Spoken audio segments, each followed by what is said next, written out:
been following this guy for a long time. He's been following us for a long time, and he's got one of the grittiest, coolest stories in sports media because he basically made it through the meritocracy by being better at Twitter than most people.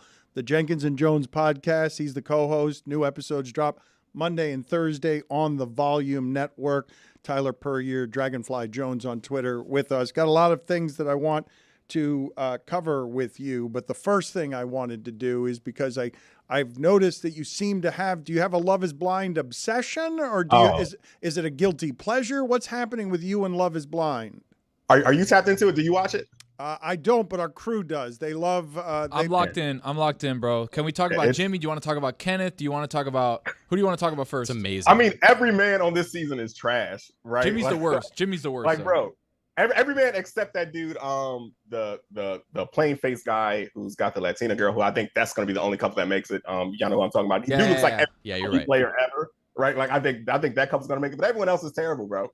Terrible. I'm not rooting. Like, I watched this for the train wrecks. I'm not gonna lie to you. I did not watch this for the fairy tale happy endings, and it looks like we are gonna get a lot of those this season. I was just telling Billy that I'm gonna just tune into the final episode just because I kind of like seeing when people get left at the altar. Yes, that's the best. I feel like such a terrible person, but these people weren't right for each other anyway. It's like it's best for all parties involved when they don't go through with this. I mean, it's an absurd concept. You're marrying someone who you've only known for like 2 or 3 weeks. You know, it's crazy. Chris Cody just whispered in my ear, I could hear Jessica's lunch. Yeah, it sounded good. It was really good.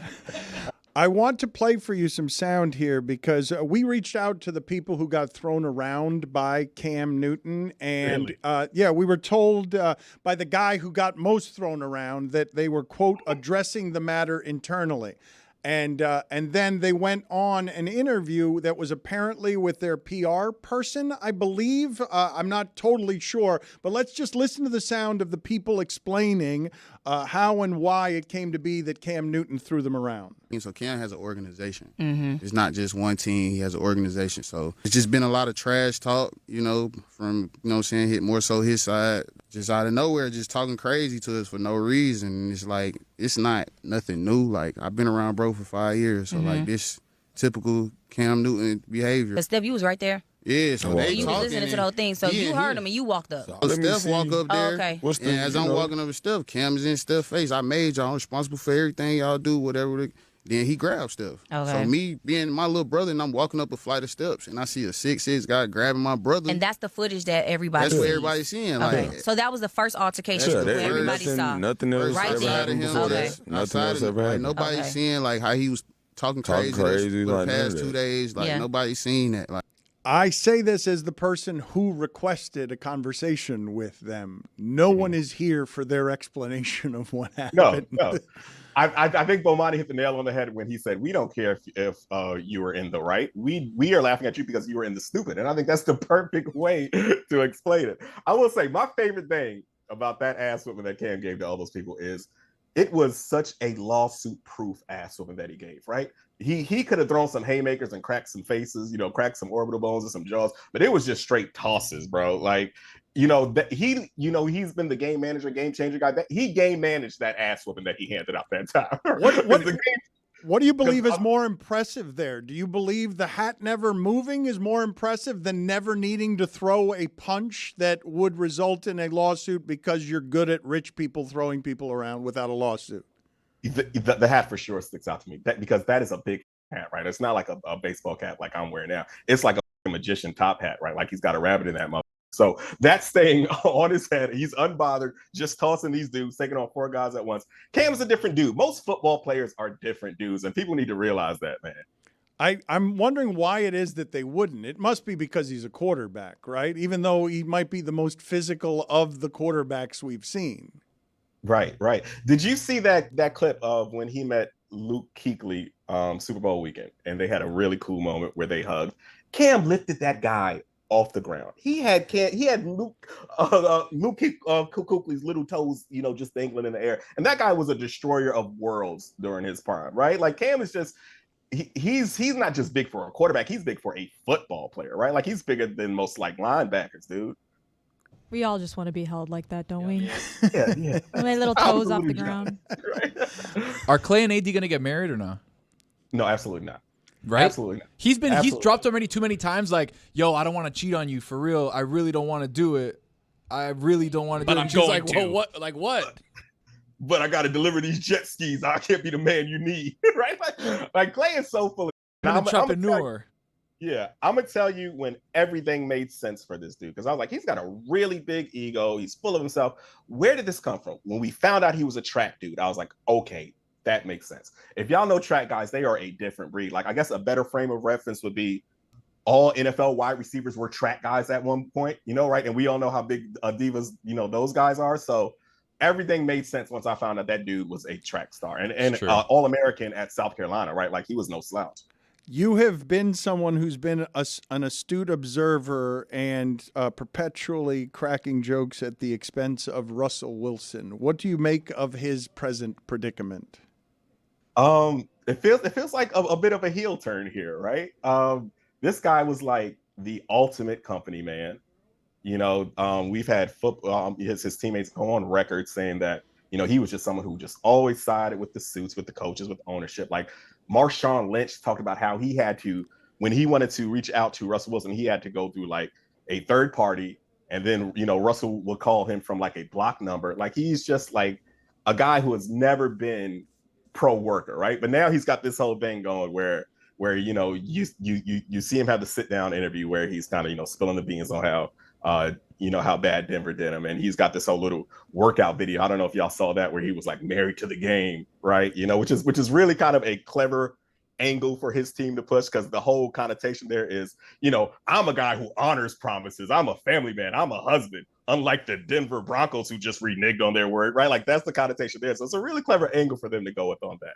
But I do not think it's genuinely Russell like fighting the system or being on the labor side of things here. He's just trying to show other teams that he still got it. He just still wants to get that bag. That's it. But do you look at this and wonder if we've ever had an athlete quite like this, that we look at this way? A-Rod fills a similar place when he was playing at the top of his powers, but one of the great offenses with customers that you can have is someone that we don't believe is authentic, that it's like a lot of veneer, a lot of packaging. And I don't know that it's insincere for him. He might be that kind of, square. Yeah. He just might be. He's from Richmond. He went to a high school out here, collegiate private school, where, if you're from Richmond, you're, him being the way he is and knowing that he went to collegiate makes complete sense, right?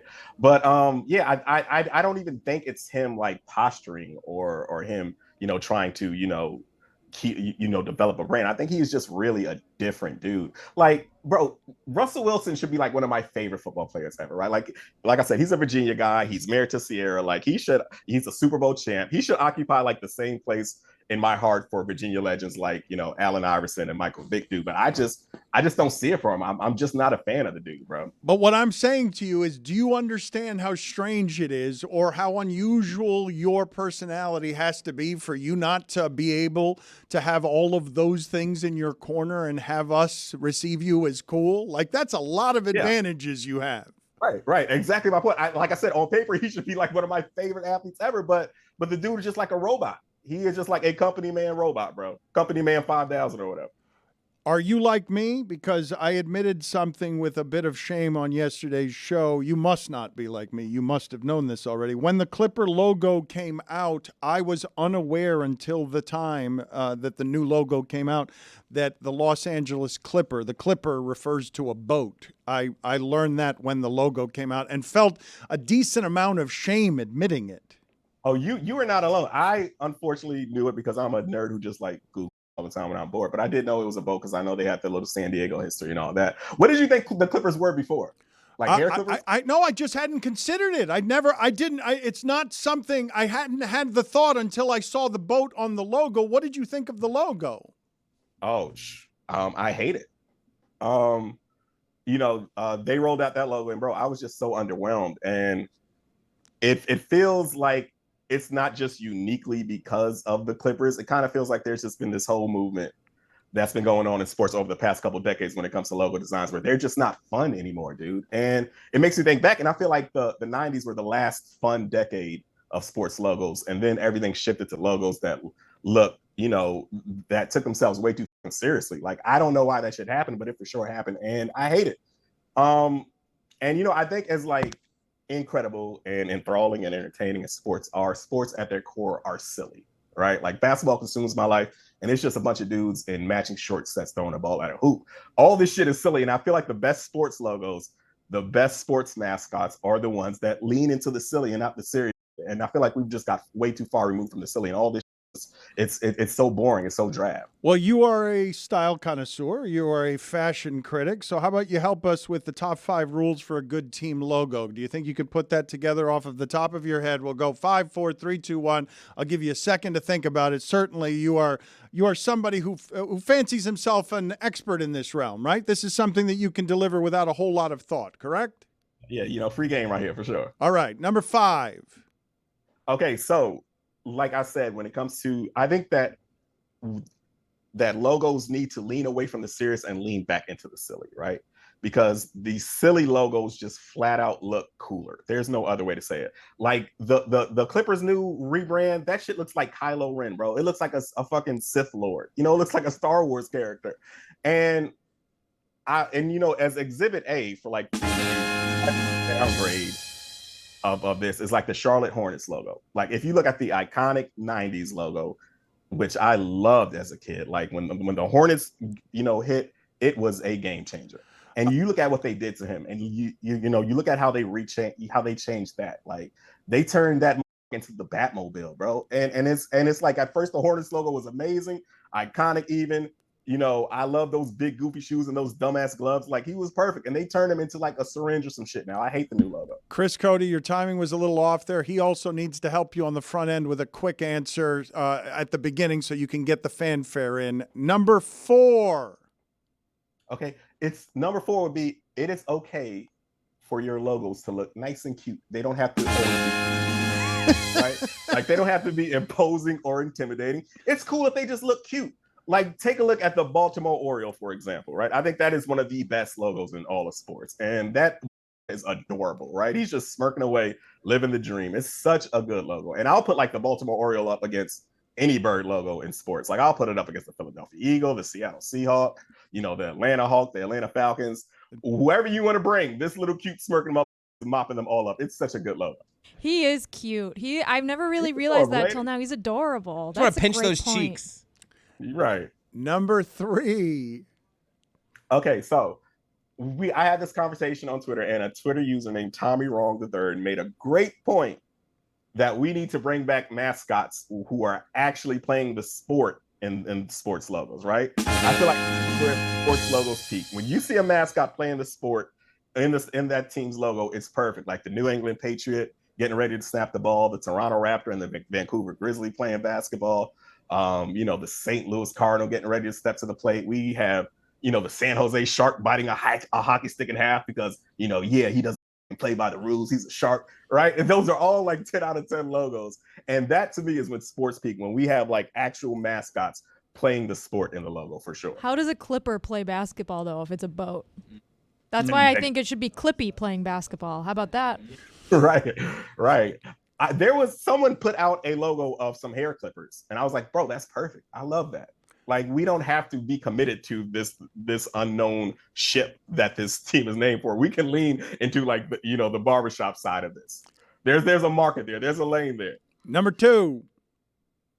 Like I said, I think the vibes were just better with silly sports logos. You need good vibes with your logo, right? And at that point, I present the old Milwaukee Bucks logo and the current Milwaukee Bucks logo, right? Like, you look at the old school logo. Current's better.